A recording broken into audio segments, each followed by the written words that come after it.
Subscribe कर लीजिएगा, bell icon दबा दीजिएगा और अपने दोस्तों मित्रों रिश्तेदारों के साथ शेयर कर दीजिएगा। और जरा 22 साल के नौजवान को 20 साल की सजा सुनाते हुए जब माननीय जज साहब का मन द्रवित हो गया, तब उन्होंने न्यायालय कक्ष में खड़े उस नौजवान की पत्नी और बच्चे को न्यायालय कक्ष से बाहर करने का आदेश दिया। जब उस युवक के पत्नी और उसके बच्चे को बाहर किया गया, तब जज साहब सजा सुनाने लगे और उनके आंख में आंसू डबडबा गए थे। माननीय जज महेश्वर दुबे की अदालत में देखने के लिए मिला जब वे पॉक्सो के एक मामले में सजा सुनाने के लिए बैठे थे। दरअसल इस युवक का मामला इतना संगीन है कि उसे विस्तार से आपको समझाना मैंने जरूरी समझा, क्योंकि सख्त कानून में अगर अनुसंधान लचर हो हो सकता है किसी दोषी की बजाय निर्दोष को सजा मिल जाए, या फिर कोई निर्दोष तो सजा पा ही ले, दोषी छूट जाए। कानून कहता है कि अगर 100 दोषी छूट जाए तो कोई बात नहीं, परंतु एक निर्दोष को सजा नहीं मिलनी चाहिए। यही हमारा भारतीय कानून है। मैं रुपेश सिंह एक बार फिर आप सबको प्रणाम और नमस्कार करता हूं। आज जो किस्सा मैं आपको सुनाने जा रहा हूं वो जमुई की अदालत का है और पूरे देश में पॉक्सो कानून से जुड़े सख्त सजा को लेकर के है। यह इसलिए मैं आपको सुनाना चाहता हूं, यह किस्सा मैं इसलिए आपको सुनाना चाहता हूं कि ताकि आप जब इस तरह के मामले आसपास में देखें अथवा आपका कोई आसपास का व्यक्ति ऐसे मामले में जब उलझ जाए तो उसे किस तरीके से कानूनी दांवपेच, पुलिस के लचर अनुसंधान से बचाया जा सके। दरअसल मामला ऐसा है जिसे मैं आपको समझाने की कोशिश करूंगा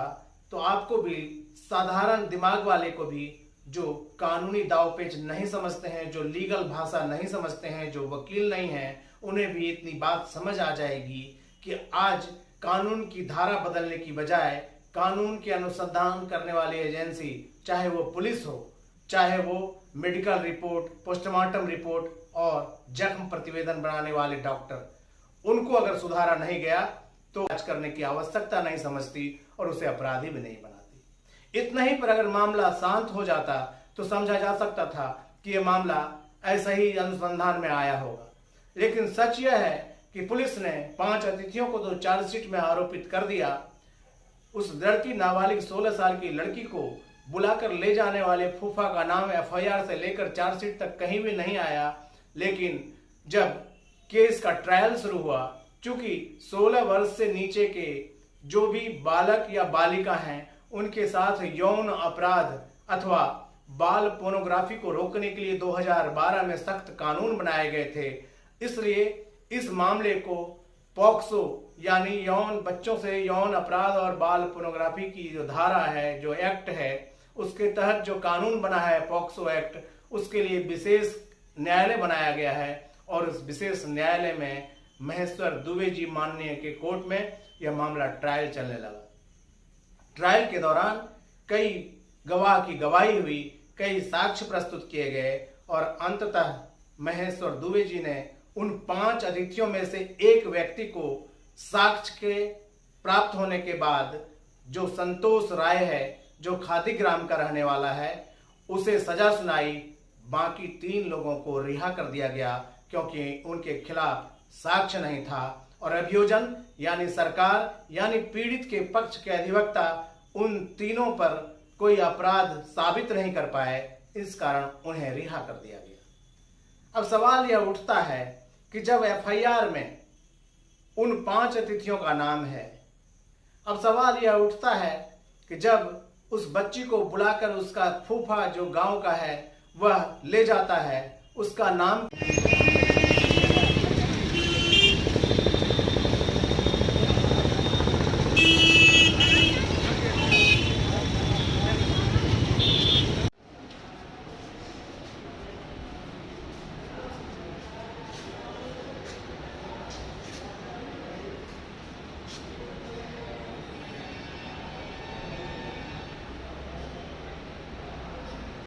मेरे कहने का मतलब यह है कि यदि कानून की धारा बदलने की बजाय न्यायालय में न्याय करने के लिए उसकी जांच एजेंसी यानी अनुसंधानकर्ता पुलिस की एजेंसी डॉक्टर जो मेडिकल रिपोर्ट, पोस्टमार्टम रिपोर्ट और जख्म प्रतिवेदन बनाते हैं, इनकी व्यवस्था में अगर सुधार नहीं किया गया तो कभी भी न्यायालय में मिलने वाला न्याय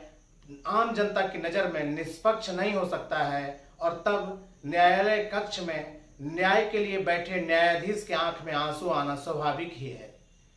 दरअसल जमुई के खैरा के एक गांव की यह कहानी है जहां एक 16 वर्षीय नाबालिग को उसके घर के बगल का उसका फूफा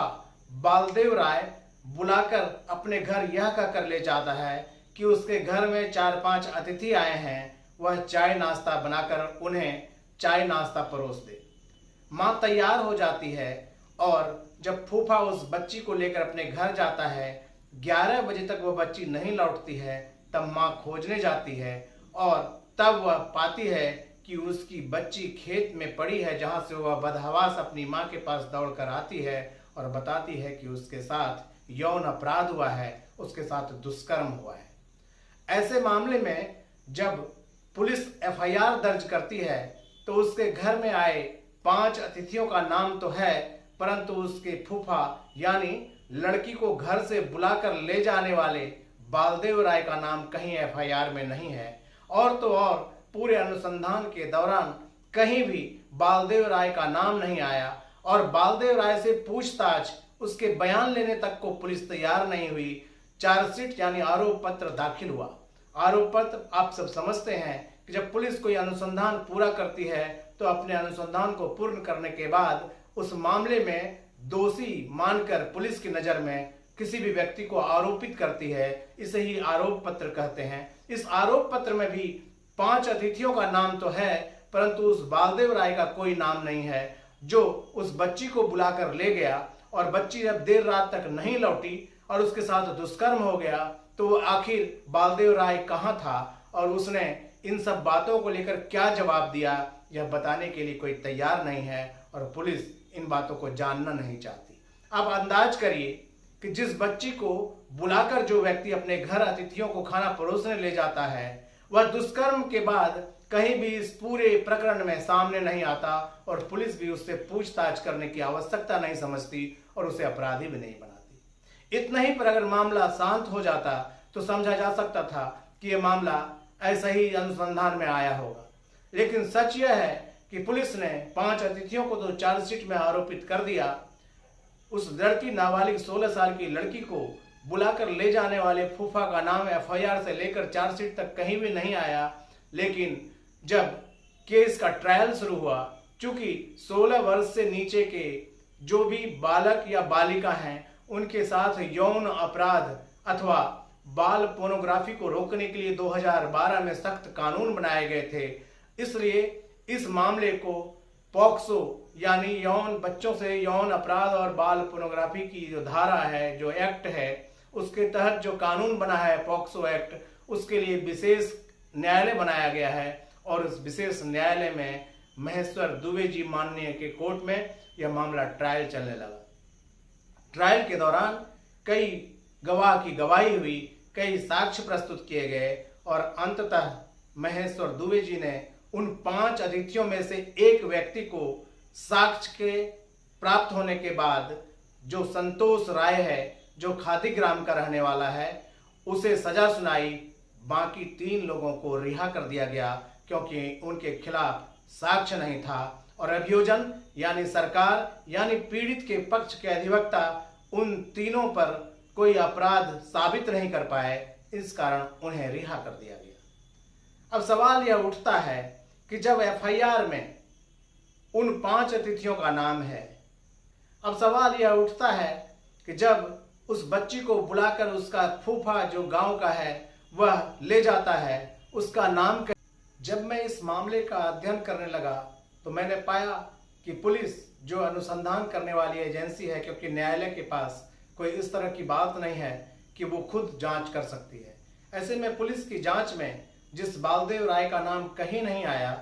आरोप पत्र में भी जिस बालदेव राय का नाम कहीं जिक्र भी नहीं हुआ, डायरी यानी अनुसंधान के दौरान लिए गए बयान में भी कहीं बालदेव राय से पूछा तक नहीं गया है कि वो बच्ची को लेकर गया था और बच्ची को जब उसने छोड़ा तो आखिर ये दुष्कर्म की घटना कब, कहाँ, कैसे हुई और कितने लोग कहां से उसे उठाकर ले गए, यह जिम्मेवारी तो बालदेव राय की ही बनती थी। इससे साफ होता है कि कहीं ना कहीं दाल में कुछ काला नहीं, पूरी दाल ही काली है और किसी को बचाने और किसी को फंसाने का धंधा चल रहा है। मामले में और भी कुछ किया जा सकता था। दरअसल धारा 319 दंड प्रक्रिया संहिता, जिस कानून को अब बदल दिया गया है, उसका दूसरा नाम किया गया है और धारा भी बदल दी गई है। उसकी पुरानी धारा दंड प्रक्रिया संहिता, जिसमें काम करने के तौर तरीके के बारे में धारा में वर्णित है, दंड प्रक्रिया संहिता की धारा 319 यह कहती है कि अगर न्यायालय उचित समझे तो साक्ष्य जो भी आया है या जो भी बयान आया है, जो भी एफआईआर हुआ है, उसमें अगर किसी व्यक्ति का नाम पुलिस ने छोड़ दिया है और न्यायालय को लगता है कि उसका नाम इस केस में जुड़ना चाहिए, तो न्यायालय अपने इस ताकत से, अपनी इस शक्ति का प्रयोग करते हुए दंड प्रक्रिया संहिता की धारा 319 के तहत उस व्यक्ति का नाम, यानी अगर न्यायालय उचित समझती तो बालदेव राय का नाम पुलिस द्वारा अनुसंधान में पूरी तरह से गायब कर देने के बावजूद जोड़ सकती थी, लेकिन ऐसा नहीं हो पाया। या तो मुकदमों का भारी बोझ या फिर अधिवक्ता द्वारा उस बात को न्यायालय के समक्ष प्रस्तुत करने में कहीं न कहीं कुछ कोताही, शिथिलता हुई और नतीजा यह हुआ कि 3 अभियुक्त तो साक्ष्य के अभाव में रिहा हुए और उस बच्ची को उसके घर से बुलाकर ले जाने वाला बालदेव राय तो पूरी तरह एफआईआर से लेकर इस पूरे केस के समाप्ति तक कहीं भी दूर दूर तक नाम भी उसका नहीं आया, वो दिखा भी नहीं और उसके बयान की भी कोई आवश्यकता नहीं पड़ी। मैं तो मानता हूं कि बाल संरक्षण इकाई की परामर्शी ने, महिला ने जो बयान उस बच्ची से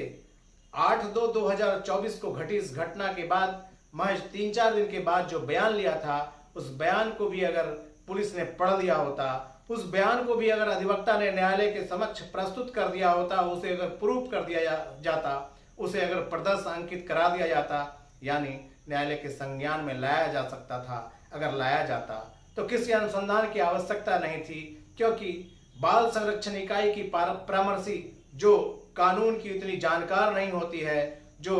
कानून की प्रैक्टिस करने वाली कोई अधिवक्ता हो, ये जरूरी नहीं है। उसने अपने पूरे बयान में पीड़िता से, जो 16 साल की लड़की से जो बयान लिया है, उस बयान में पूरी तरह यह बात साफ आ गई है कि उसके साथ क्या हुआ था और उसने क्या बयान दिया था। उसके फूफा यानी बालदेव राय उसे बुलाकर क्यों ले गए थे और बालदेव राय ने मां द्वारा खोजे जाने पर सीधा जवाब भी नहीं दिया था। ये सब बातों को अगर संज्ञान में लिया जाता तो निश्चित रूप से इस केस का हश्र कुछ और होता। मैं नहीं कहता कि न्यायालय ने जो भी निर्णय किया वो क्या था, लेकिन मैं इतना कह सकता हूं कि अगर केस का सही अनुसंधान हो तो जब सख्त कानून में सख्त सजा का प्रावधान है, तो ऐसी परिस्थिति में सतर्कता तो बरतनी होगी, ऐसी परिस्थिति में विवेचना तो करनी होगी। ऐसी परिस्थिति में न्यायालय में जो साक्ष्य प्रस्तुत किए जा रहे हैं, जो अनुसंधान किए जा रहे हैं, उसको एक बार देखना, परखना तो जरूर पड़ेगा। अन्यथा हो सकता है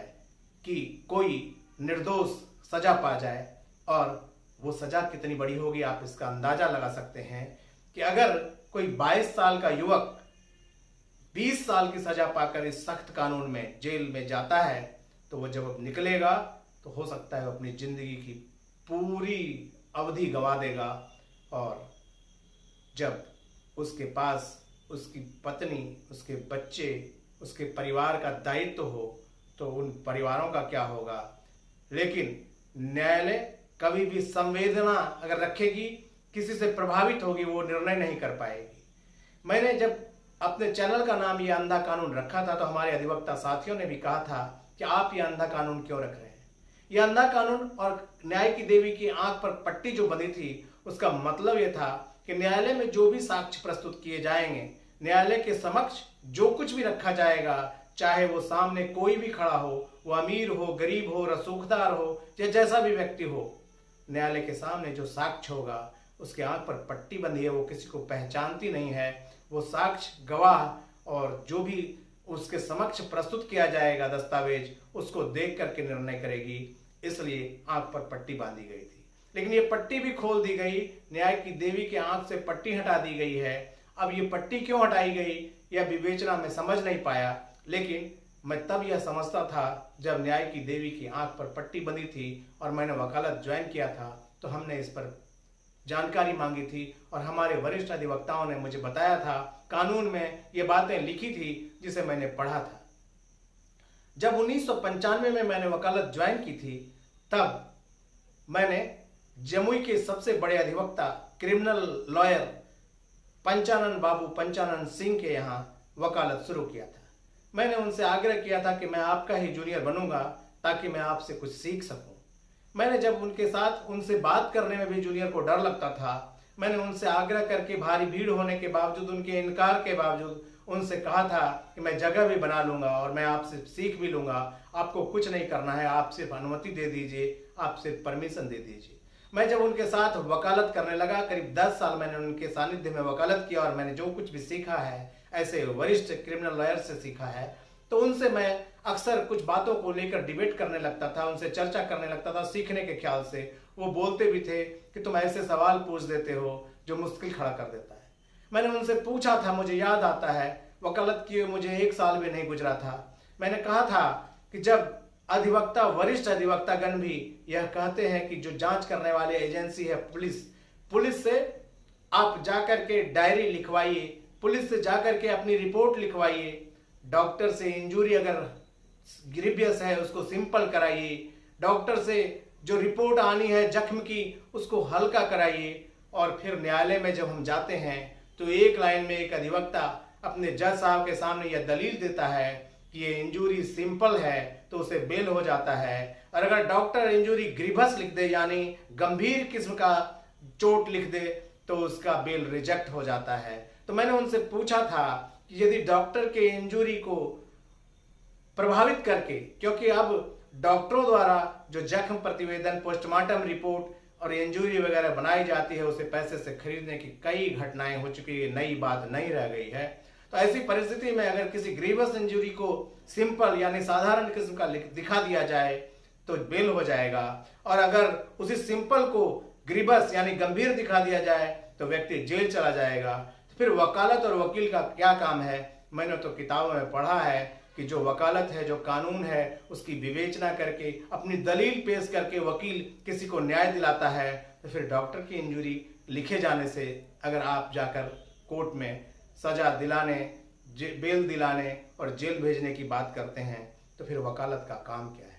मैंने पूछा था कि अगर पुलिस ही डायरी को हल्का करेगी यानी पुलिस पक्ष में लिखेगी और विपक्ष में लिखेगी, अगर ऐसा होगा फिर वकील का काम क्या है? उन्होंने मुझे देखकर मुस्कुरा कर कहा था, यही तो व्यवहार न्यायालय है और ऐसा ही यहाँ चलता है, और यह सिलसिला लगातार चलता जा रहा है। तो फिर क्या जांच एजेंसी ही न्यायालय के सारे काम को प्रभावित करती रहेगी? क्या ये कानून की मोटी किताबें, क्या यह अधिवक्ता की दलील और न्यायालय में बैठे निष्पक्ष जज कैसे न्याय करेंगे, और फिर यह न्याय निष्पक्ष कैसे होगा? इसलिए मैं इन बातों की चर्चा कर रहा हूं ताकि चाहे सैकड़ों अपराधी छूट जाए तो छूट जाए, लेकिन निर्दोष को सजा ना मिले। और जब सख्त कानून की बात आए, ऐसे कई सख्त कानून बने हैं बदली हुई परिस्थितियों में, जिसमें से एक पॉक्सो कानून है जो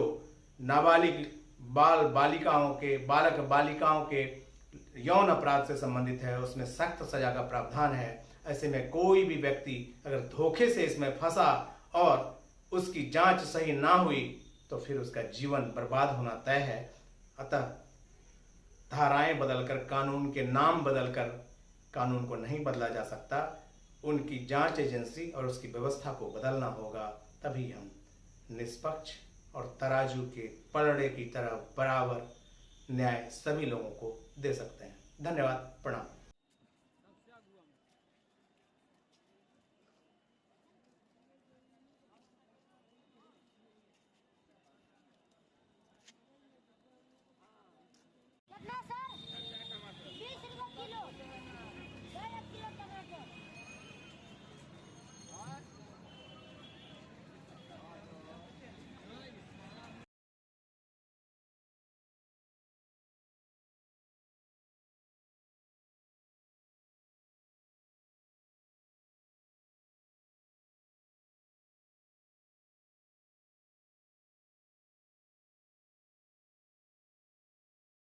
सब्सक्राइब कर लीजिएगा, बेल आइकन दबा दीजिएगा और अपने दोस्तों मित्रों रिश्तेदारों के साथ शेयर कर दीजिएगा। और जरा